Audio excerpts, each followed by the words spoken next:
So another thing I forgot to explain before I told you guys about, I'm gonna set you guys up and show you guys about how to lay it out.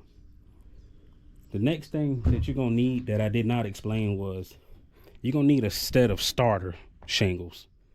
And basically what a starter shingle is the drip edge that I showed you guys that goes on the edge.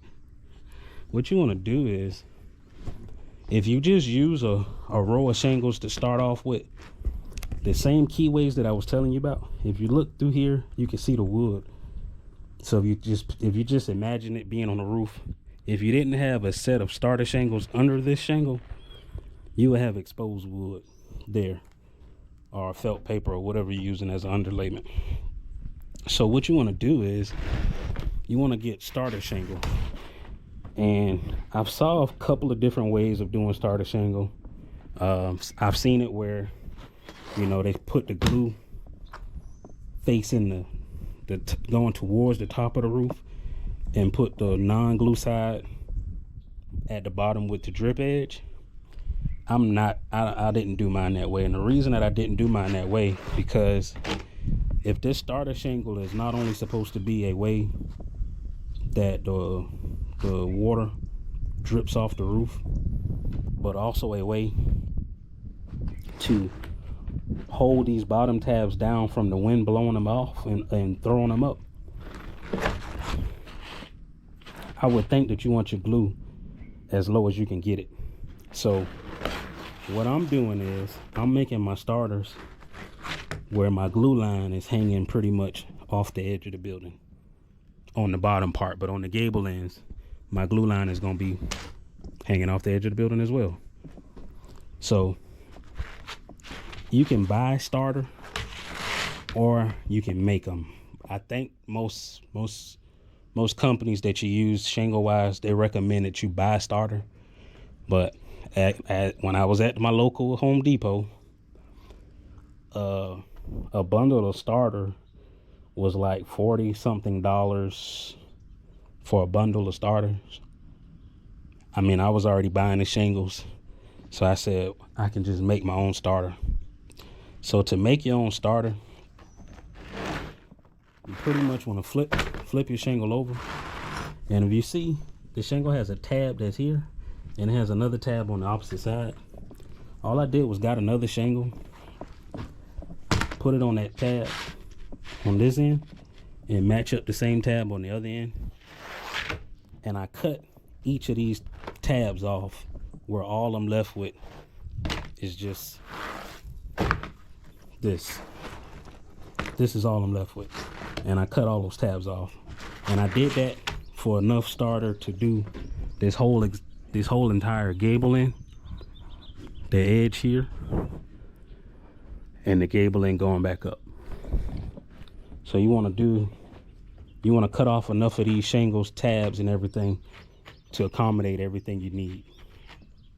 And the side of the roof that you're starting to shingle on, what you want to do is, being that you use the shingles to make your starter, they're going to be the same length as your actual shingle. And you don't want, the same concept actually applies for your stair steps. You don't want joints to be in the same place. So what you want to do is you want to cut 6, 7, 8 inches off, whichever your preference is. You want to cut 6 or 7 inches off of your first starter that you put on the side that you're going to start shingling on.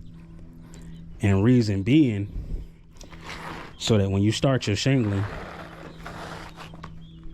your starter is going to be here. You're going to have a starter in here. Your shingle going to be here. And your starter is going to end here. It's not going to end in a keyway. It's not going to end in a keyway and not going to end on the seam. Your next piece of starter is going to be here.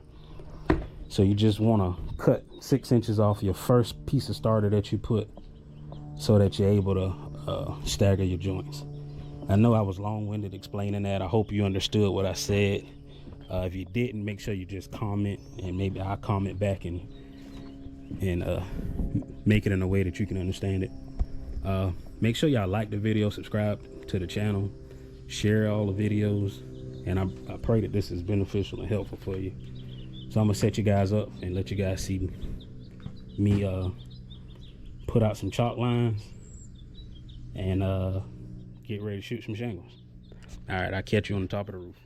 All right, guys, so basically all I did on this side was I popped this vertical line here, and that vertical line is basically going to be where I line my starter strip up at, and those are the small skinny pieces that I was talking about that goes along the edges so that you're able to have something to glue to.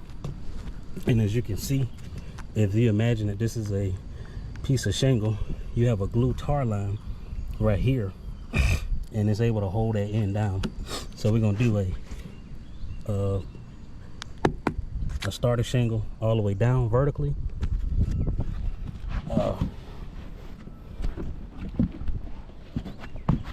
This first horizontal blue line, and all it is a chalk line, and all I did was, if you can see the nails at the end of each line, I just had these nails sticking up, and I took my chalk line, I put it to the side, I nailed it to the end, and I walked it all the way to the other end and marked out the same thing on the opposite side. So the first mark horizontally is going to be where my starter goes, and that's all the way down. The second horizontal line is going to be where my first shingle starts, my first full shingle. So that's going to be with all three tabs. It's going to be the second line. The third horizontal line is a 5-inch overlap, and you want your shingles to overlap each other 5 inches. So every 5 inches I've made a horizontal line, and all of that line is telling me is the top of my shingle is going to go there. So I'm gonna go ahead and shoot a couple of these starters in and show you exactly what I meant about, you know, seams and everything. So I'm gonna show you that real quick, and then I'll set you guys up and let you watch it. And I'm sorry if my battery dies. I'm gonna just set you guys up and keep going, because as you can see, the wind is blowing kind of hard and we're getting some thunder. So I want to try to get this side fully shingled by the end of the day before we get this rain in. And I have 4 bundles of shingles here. I have my gun here. I have my books here. Those are starters. And I have a couple of nails over there. And I'm gonna show you guys how to put this starter up real quick.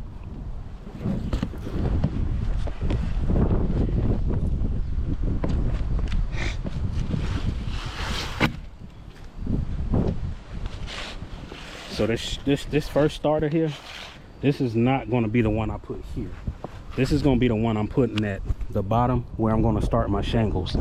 And if you remember when I was explaining about the starter, this is the one that I cut 6 inches off so that my lines aren't in the way. So I'm gonna take this starter here, and basically what I'm gonna do is, remember how I told you guys I want my glue line to stick out. I don't want my glue line to be on the back side towards the shed. I want my glue line to hang out. So we're gonna put the starter here, and we're gonna put the starter on the line. And now that we have the starter on the line, now we're gonna take the gun and we're just gonna shoot it.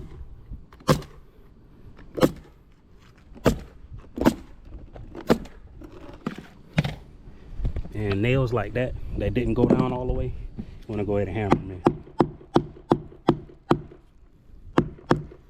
All right. And you basically wanna do the same thing. And like I said, you want the starter on the line that you made.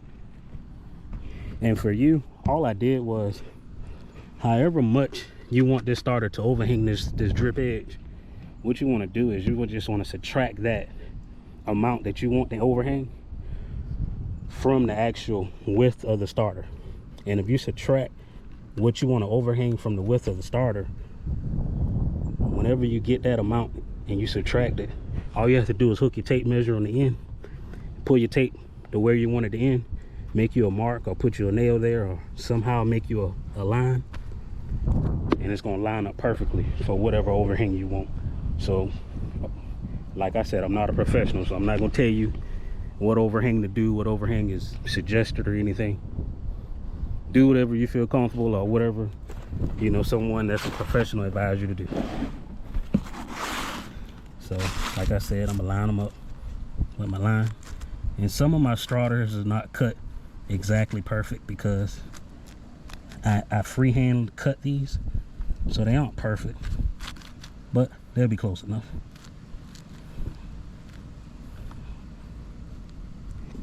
So what you want to do, you got it where you want it, run your nail, nail, nail.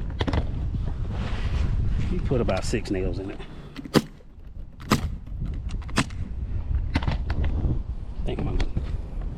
I think my compressor is on.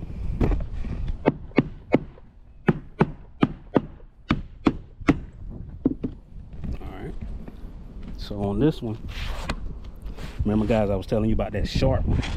This is that short one. And if you want to see, it's not a full starter length. It's a short one. That's the one I'm going to put at the bottom here because I'm going to start shingling here. You want to get that, put it on the line.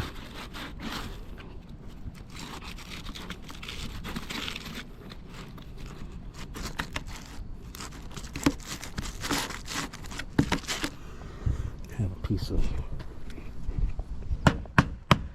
if you was wondering how the top side of that drip edge look, that's it. So you want to take that short piece and put that short piece right here and put it on the line that you made. Once you got it on the line you made,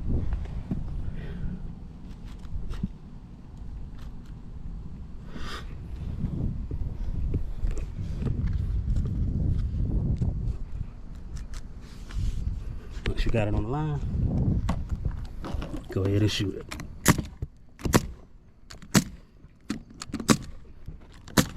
For some reason I think my air compressor cut off, so when I set you guys up on my little mount that I have, I go back and turn my air compressor on. We might have lost power, I don't know. For this last piece of a starter here, I'm gonna just go cut an old one and put there. You have to cut your shingles or your starter or whatever you have to cut. What I do is turn it on the backside. When you do a little slice on the backside, turn it back over, and you have it exactly where you want. It's easier to cut from the back than it is the front with all the granules or asphalt or whatever it's called. So if you do you a line, trying to record and hold us at the same time. Let's see. Go ahead and do your cut, and you fold it, it'll snap right in half. So once you fold it, it'll snap right in half.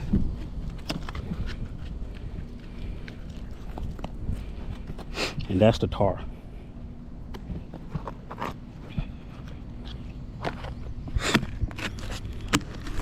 I have that one cut there. And I kind of messed the cuts up on this one, so it's a little crooked, but it's all right. Get that one there.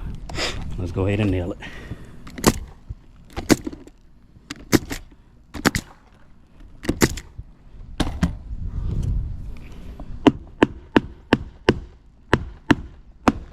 Yeah, my nails aren't going in because I think my air compressor turned off or the power went out one.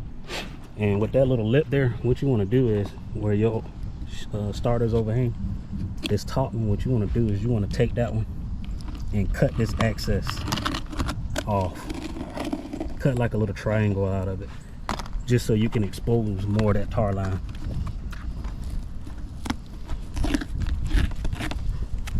Just like that.